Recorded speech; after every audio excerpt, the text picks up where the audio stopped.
If you thought Outlander had already answered all its mysteries, think again. Because one prophecy is still hanging over the entire Fraser family like a storm cloud. And with Season 8 on the horizon, fans are asking the same burning question. Is this the season we finally get the truth?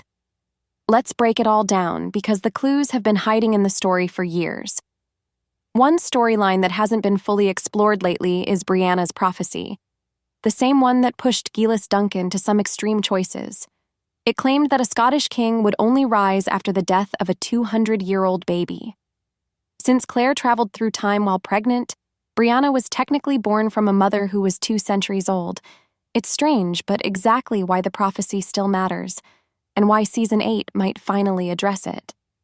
The mystery only deepened after the first season of Outlander, Blood of My Blood.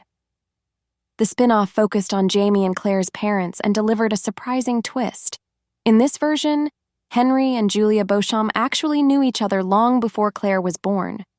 Over 10 episodes, we watched them fight for their relationship, only for the season to end in uncertainty. Ellen and Brian may be hand-fasted, but they aren't officially married, and Julia, though reunited with Henry, is still legally tied to Lord Simon Lovett. Their future is already messy, and then the flaming crosses appear, signaling the start of the Jacobite uprising. That means danger, separation, and classic Outlander chaos. One of the biggest cliffhangers is whether Henry, Julia, and baby William can even pass through the standing stones. With Mr. Bug closing in, Henry grabbed Julia's hand and pressed it to the stone, leaving us unsure if William has inherited the ability, or if he'll be left behind. Time travel rules in Outlander are unpredictable, and not every child gets the gift. What we do know is that Claire's childhood can't change. Her parents never returned. So if William can't travel, the next season of the prequel may follow Henry and Julia trying to reach him again. If they can travel, they may land in a completely different century, possibly close to Claire's early timeline.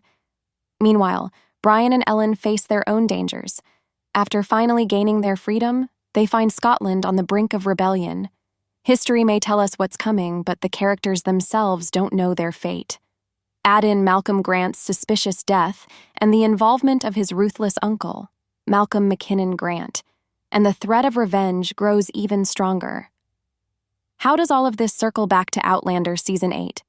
Prequels are designed to reshape what we know. If Henry and Julia survived, and if William or another child exists, it could drastically impact the Fraser's story. It would feel incomplete for Claire's journey to end without revealing the truth about her parents.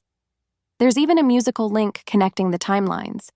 Julia sings, "I Do Like to Be Beside the Seaside" to baby William, the same song Fanny Beardsley sings in Season 7, the one that made Claire question whether Faith might still be alive.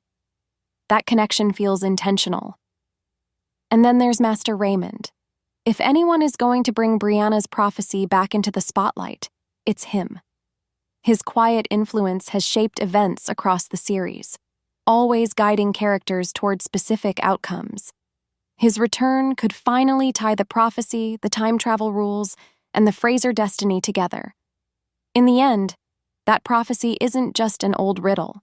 It's the thread linking Claire's past, Brianna's future, and the entire Fraser legacy. Season 8 has the challenge of bringing together the Beauchamps, the Frasers, the prequel events, and decades of time travel consequences into one powerful conclusion. Outlander has always thrived on the mix of sweeping history and emotional storytelling. And as we approach the final season, those two worlds are about to collide like never before. Thanks for watching, and I